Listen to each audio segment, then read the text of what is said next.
بسم الله الرحمن الرحيم الحمد لله رب العالمين والصلاة والسلام على رسول الله صلى الله عليه وسلم إن شاء الله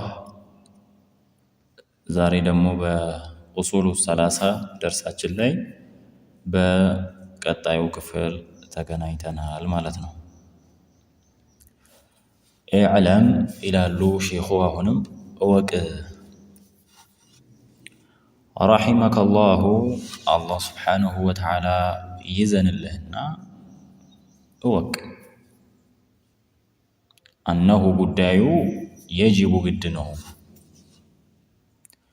على كل مسلم ومسلمة ويانداندو مسلم وندلاينا مسلم سيتوش لاي قدنه من دنو قدي هونو تعلم ثلاث هذه المسائل እነዚህን ሶስቱን መሳአላዎች ሶስቱን ርዕሶች ሶስቱን ነጥቦች ለማወቅ አላህ ያግዝህና ወላ አመሉ ቢሂና በእነሱም ለመስራት አላህ ያግዝህና ማለት ነው። አልኡላ የመጀመሪያው أن الله خلقنا الله سبحانه وتعالى فطرنا الله سبحانه وتعالى فطرنا مالتنا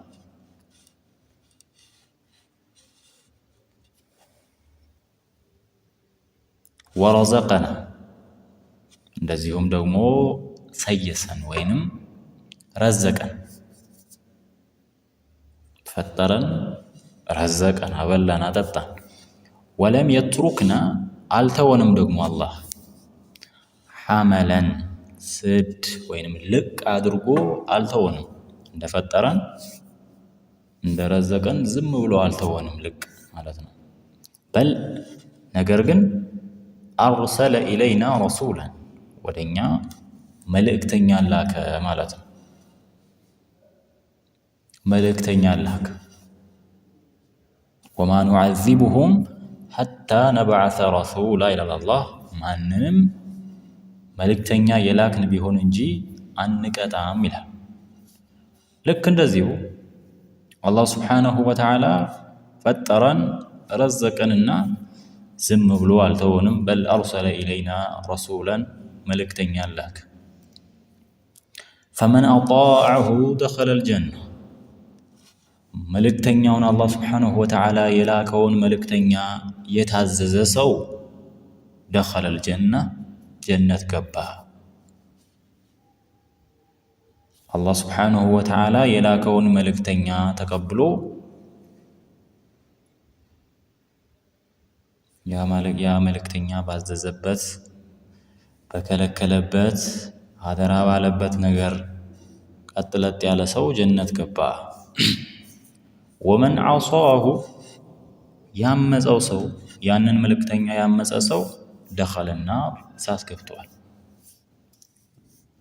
ለዚህም ማስረጃው ልቅናው ከፍ ያለው የሆነው የአላህ ስብሓነሁ ወተዓላ ቃል አላህ ምን ይለናል? ኢና አርሰልና ኢለይኩም እኛ ወደ እናንተ ልከናል ረሱላን መልእክተኛን ልከናል ይላል። ሻሂደን ዐለይኩም በእናንተ ላይ መስካሪ የሆነ ከማ አርሰልና ኢላ ፊርዓውን ከማ አርሰልና ልክ እንደላክነው ሁሉ ኢላ ፊርዓውን ረሱላ ወደ ፈርዖን መልእክተኛን እንደላክነው ሁሉ ለናንተም ልከናል። የግብፁ አስተዳዳሪ ወይንም የግብፅ ንጉስ የነበረው ፊርዓውን ያው ሚስርን የገዛ በአጠቃላይ ፈርዖን ይባላል እና ወደዚህ ለፊርዓውን መልእክተኛ እንደላክነው ሁሉ ማንን ሙሳን አለይሂ ሰላምና ሐሩንን ለፈርዖን እንደላክነው ሁሉ ለናንተም መልእክተኛን ልከናል።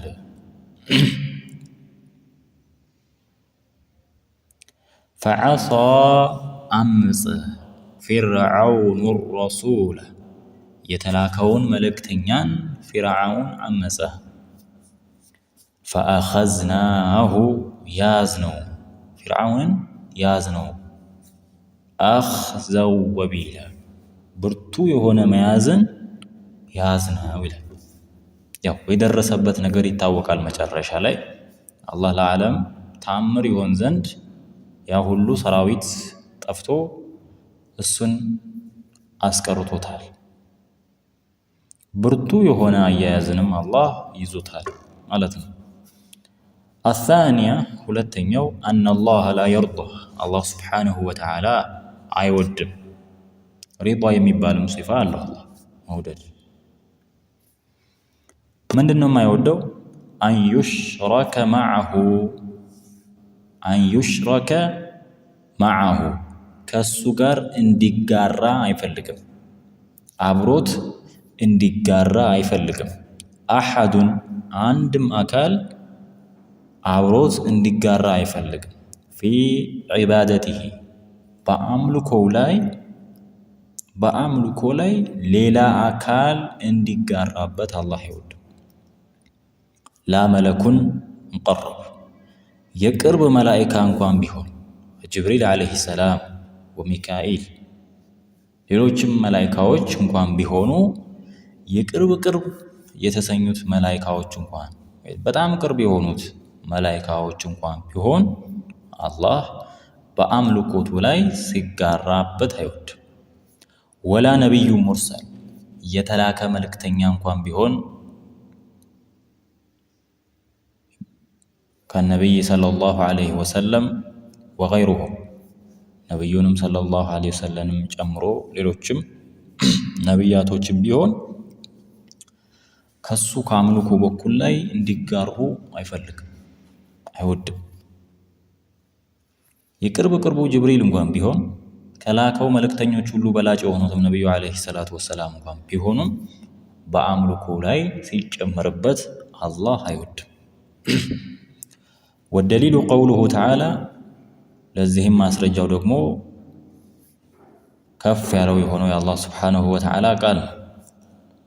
ወአነል መሳጅደ ሊላሂ መሳጅዶች ሁሉ የአላህ ናቸው። ፈላ ተድዑ አትጣሩ መዐላህ ከአላህ ጋር። መዐላህ ማለት እስልምና ውስጥ ሆኖ ሰውየው የፈጠረኝ አላህ ስብሓነሁ ወተዓላ ነው እያለ ሌላን አካል መጣራት። መዐላህ ከአላህ ጋር አሐዳ አንድንም አካል አትጣሩ።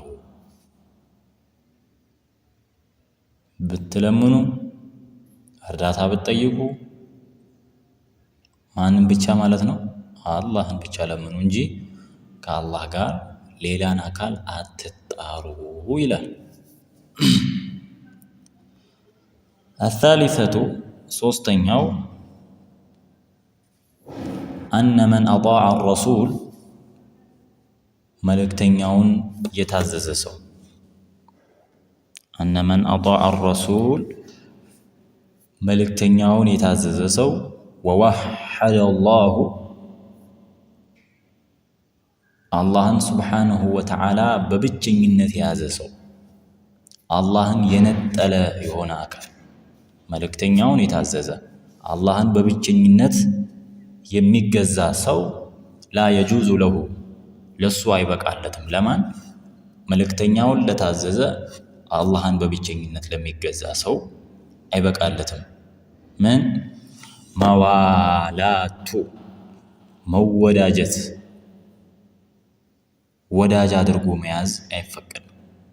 መን ሓደ አላህ ወረሱለሁ አላህና መልእክተኛው ላይ ድንበርን ያለፈ በሆነ አካል ላይ ማለት ነው። በአላህና በመልእክተኛው ድንበር አላፊ የሆነ ወይንም አላህና መልእክተኛን አልታዘዝም፣ አላህን አልገዛውም፣ መልእክተኛውን አልከተልም ብሎ ጀርባውን ለሰጠ ለሆነ አካል ጋር መወዳጀት አይበቃም።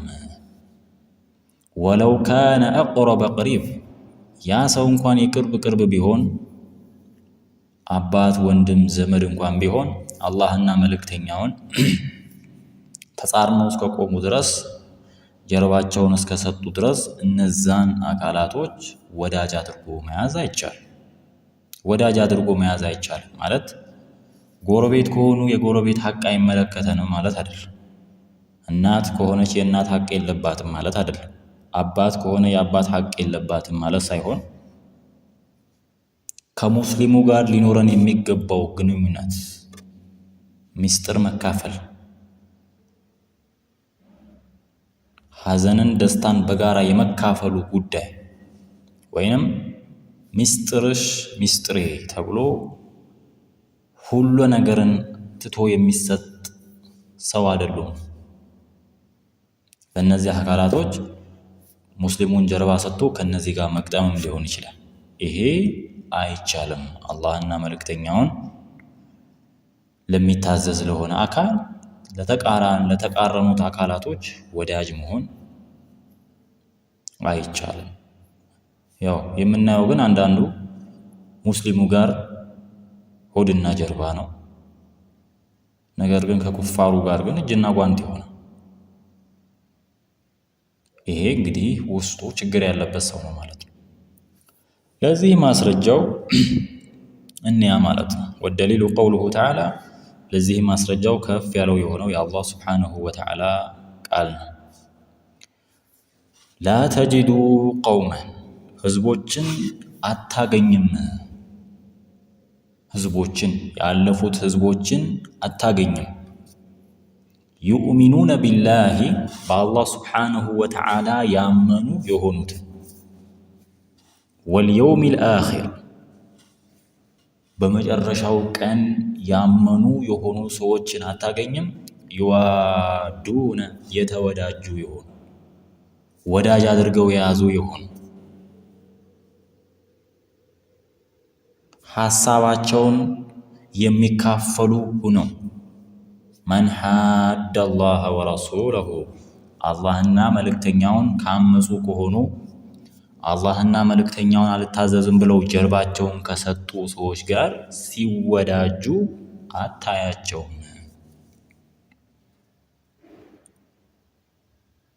ወለው ካኑ አባአሁም ያው ዝርዝር ትንታኔውን በምናይ ሰዓት እያንዳንዱን አንቀጽ እናያለን። ሰበበ ኑዙሉ ስላለው በዚች ሰዓት ላይ ስለማይበቃ ነው። ወለው ካኑ አባአሁም አባቶቻቸውም እንኳን ቢሆን አው አብናአሁም ልጆቻቸውን እንኳን ቢሆን ከአቡበክር ዓለይሂ ሰላም ረዲየላሁ ዐንሁ አቡበክርም ልጁን ለመዋጋት ወጥቷል። አው ኢኽዋነሁም ወንድሞቻቸውም ቢሆን አው ዓሺረተሁም ቤተሰቦቻቸውም ቢሆን ሐምዛ ረዲየላሁ ዐንሁ በሁዱ ጦርነት ቤተሰቡን ለመዋጋት ወጥቷል። ለምን? አላህና መልእክተኛውን ያመፁ ስለሆኑ። ኡላኢከ እኒህ ሰዎች እነማን? አላህና መልእክተኛውን ተጻርኖ ከቆመ አካል ጋር ወዳጅ ያልሆኑ አካላቶች ከተበ ፊ ቁሉቢሂሙል ኢማን በልቦቻቸው ላይ አላህ ኢማንን ጽፎባቸዋል። ወአየደሁም አጠናክሯቸዋል። ቢሩሒን ሚንሁ ከሱ በሆነ ኃይል አላህ አበርትቷል፣ አጠናክሯቸዋል።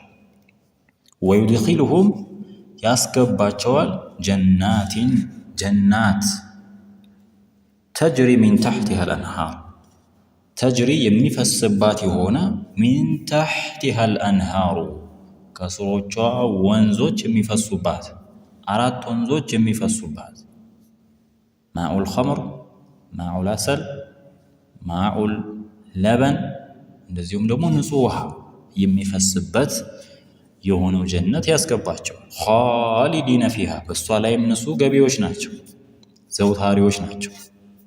ረዲየላሁ ዐንሁ አላህ ከነሱ ወደደ ከሰሩት ስራ። ወረዱ ዐንሁ እነሱም ደግሞ ከአላህ ሱብሓነሁ ወተዓላ ወደዱ። ኡላኢከ ሒዝቡላህ እነዚህ የአላህ ሱብሓነሁ ወተዓላ ጭፍሮች ህዝቦች ናቸው። አላ ኢለል አላህ አዋጅ ኢነ ሒዝበላሂ የአላህ ህዝቦች ወይንም የአላህ ጭፍሮች ሁሙል ሙፍሊሑን ፈላህ ነጃ የወጡ ናቸው ይለናል። ስለዚህ ከዚህ ከሶስተኛው ነጥብ የምናየው ነገር ምንድነው? አላህና መልእክተኛውን ተጻርኖ ከቆመ አካል ጋር መወዳጀት አይቻልም ማለት ነው። ለዛሬ የነበረን ደርስ እዚህ ጋር የሚያቆም ይሆናል። ሀዛ ወቢላሂ ተውፊቅ ወሰላሙ አለይኩም ወራህመቱላሂ ወበረካቱሁ።